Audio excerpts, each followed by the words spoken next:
80% of your ad spend is probably being wasted because in every single ad account that I've scaled, it doesn't matter if you're doing 10K or 500K a month, the same rule always applies. Only 20% of your creatives drive 80% of your results. But the problem is that most brands don't even know what the 20% actually is. And they end up killing and replacing their winning creatives before they even take off. And that is why in this video, I'll be breaking down those winning formats, show you why they convert and how to build them for your own brand. And make sure to watch until the end of the video because I'll be breaking down the exact same frameworks that we use to create six-figure winning ads. So after running and scaling hundreds of ads, I've realized every single top performing ad creative has 4 core elements in common. And so if we look over to the iPad right now, is that the 80% rule always comes into play when we're onboarding new clients, when we're scaling new clients. Because as you can see right here, this one single ad creative drove almost all the purchases and got almost all the spend too. And so the problem with that is that you're basically scaling your ad account on one ad. That is not the way to go. You always want to make sure that you have a couple of winning ads so you can graduate to a winning campaign, right? And so that's the thing that I've always seen. And so if we go over to the 4 core elements, and so the first one is emotions, and every single winning ad needs to trigger an emotion. Needs to basically make them feel something, because that is the most important thing, is people buy on emotions, not on logic, right? They buy on emotions and then afterwards they reason or justify the purchase with logic. And so here you have to focus your ad or your ad concepts on the first 3 seconds so you grab them, right? It's your hook, it's your headline, etc. So when it comes to emotions, you have 6 basic emotions. You have joy, trust, fear, surprise, sadness, disgust, anger, and anticipation. So always when the person is using your product or have a type of emotion based on the experiences they had of the pains they're trying to fix, the desires they have, you take one of those emotions or multiple emotions and drive them through your ad, right? If you're writing scripts, you might want to start with the pain if they're in the pain focused stage of awareness, so the problem awareness. For example, they're angry about the fact that they're not able to solve their back pain problems and your product gives them joy. So you do angry, which is basically, if you look at your graph, right?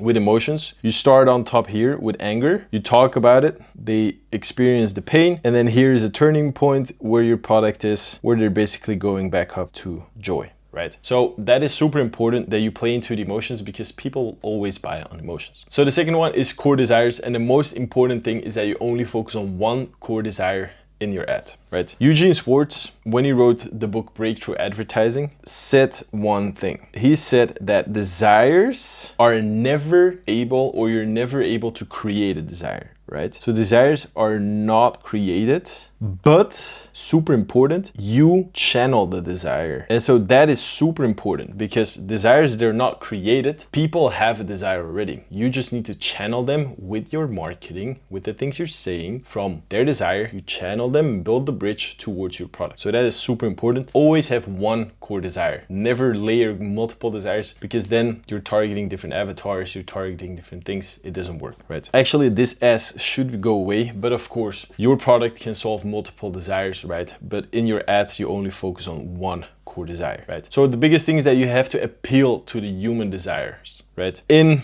general, there's a couple of concepts out there. I know with, for example, with Alex Hormozy, he has like the health, wealth, and relationships, right? Which basically create all human desires. Here you also have the different type of the 16 basic desires from a philosopher as well that you can use, or of course the Maslow's hierarchy of needs, which is basically your physiological, safety, love and belonging, esteem, and self-actualization. But so most of the times it's either on the 16 ones or the health, wealth, relationships spectrum, right? The reason why the core desires are so important is that people always buy to satisfy a certain desire or get rid of a certain pain, right? So with that, Cole Gordon basically explained it, one of the best things ever, is that you have your pain and desires, right? A lot of the time people focus on the pain, not really on the desires, or they think that with that pain they target enough, right? The best way to explain it is pain on the spectrum, your status quo. On the far end, you have above status quo or excellence, right?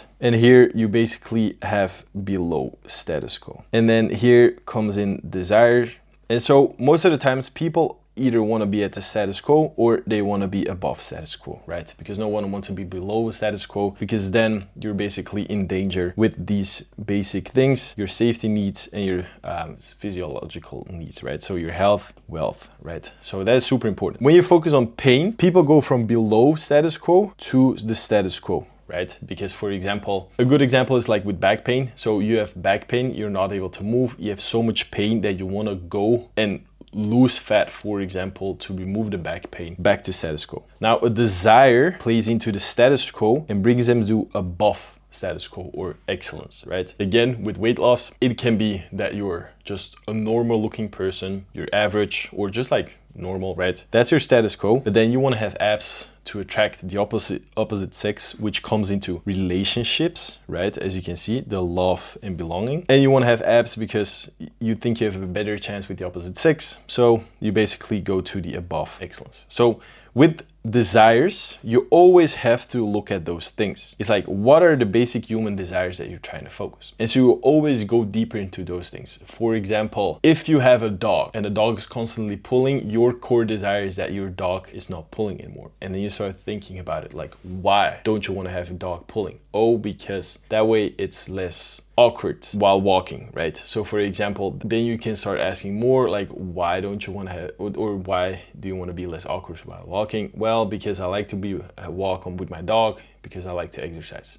So that comes into the health part, right? Or you can go even further. Oh, because my dog is constantly pulling, I'm not able to walk. That way, I'm not able to forge the relationships with the cute boy in the dog park, right? So core desires always go deeper and deeper. And if you combine them with the emotions and experiences that they had, you go from shout out or just a call out of pain or desire. Then you go to desire plus try it X, Y, and Z plus emotions. So here again, the example of the dog walking, basically desire is you don't want to have your dog pulling on the leash anymore, and you tried dog school, you tried different leashes, you tried different trainings, but nothing works, and that's why you're frustrated because you're not able to go for a walk anymore and see the cute boy in the dog park. Well, then we got a fix for you. You see how deeper that stuff goes and how more emotionally reliable or relatable that becomes? It's like a complete game changer, right? The third one is basically the native look of ads. One of the biggest things nowadays is UGC, as well as like UGC looking ads, where basically you just take a selfie or it looks like a customer basically took a photo with the product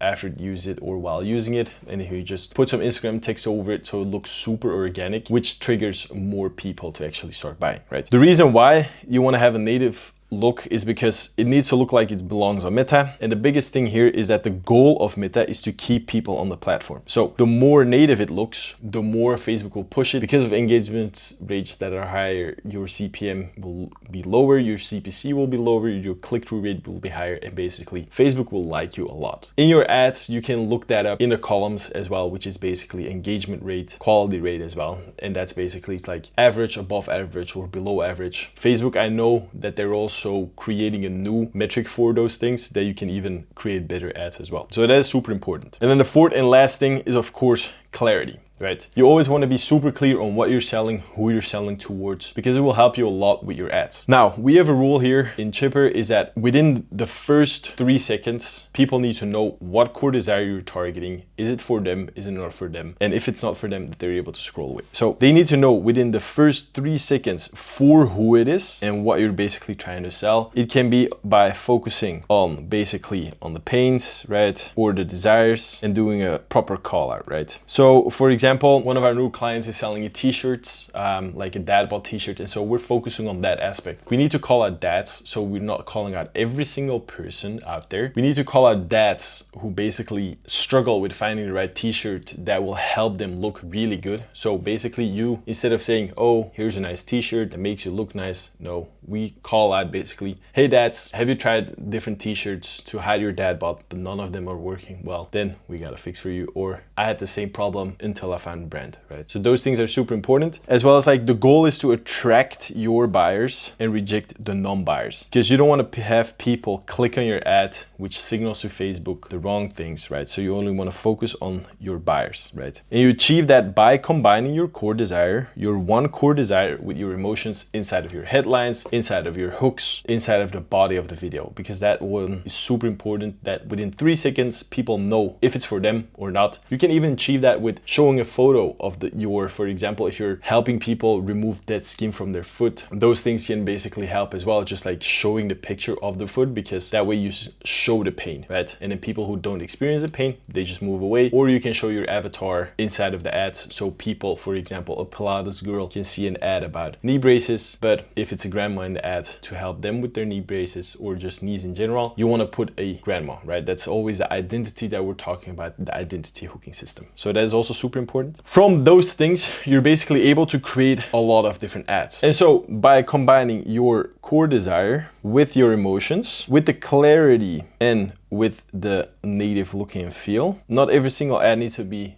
looking native, so that's why I put it in brackets, you basically start coming up with winning ad concepts, right? And nowadays you need a lot of winning ad concepts. And so if you want to have a more in-depth breakdown on how to create a lot of different winning ad concepts, I will put a link in the description below of the previous video, or you can click the card at the end of the video to basically show or watch that video, right? But so by that, you have a lot of winning ad concepts. And so you take your core desire always, for example, and you create your hooks. You got 3 different hooks, right? That all go inside of one body, that all go inside of one CTA. But then you can start branching out. You can add an extra body or 3 extra bodies, right? And then you go from basically one ad concept to multiple ad concepts. Or with, for example, ad images, you might want to test different headlines, right? Or you might want to test the same headline, but different types of people inside of your ad, right? Because that way you target different avatars as well, different headlines, or use a combination. Now, what we always recommend is that you always have at least 40% iterations, 40% variations, and 20% new concepts. In the beginning, if you're just starting out, you focus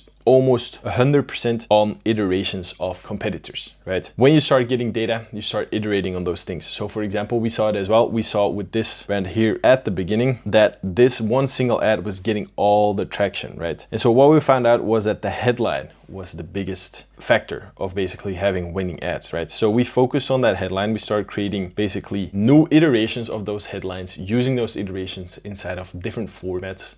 So variations from different people inside the ads, different UGC videos, etc. And so from that, you start creating a lot of winning ad concepts. And by implementing that 20% over here, you basically are able to find more outliers, like what we call them is like home runs, right? So just big swingers, but you have to be able to take those things and experiment with them, right? And so on top of that, what we also see a lot with a lot of clients is that they have multiple campaigns running. Here you can see it as well from one of our clients, like a lot of different campaigns for a lot of different products, like retargeting, etc. We basically always consolidate everything. As you can see, cost per purchase is way better here than just when you're running multiple ad accounts. The same thing in a different video I always tell you is that it's basically an auction. You don't want to compete against yourself and others. You only want to compete to others. So what we always do is have one CBO campaign only, depending on the region, because for example, here was US, Canada, and different product. So you segment those things, and then you take your winning ads, put them inside of a graduation campaign where you only have winning ads. As you can see, with all those ad concepts that you've created, you start testing a lot of them. We always start off with 001, the main one, which is your first ad set or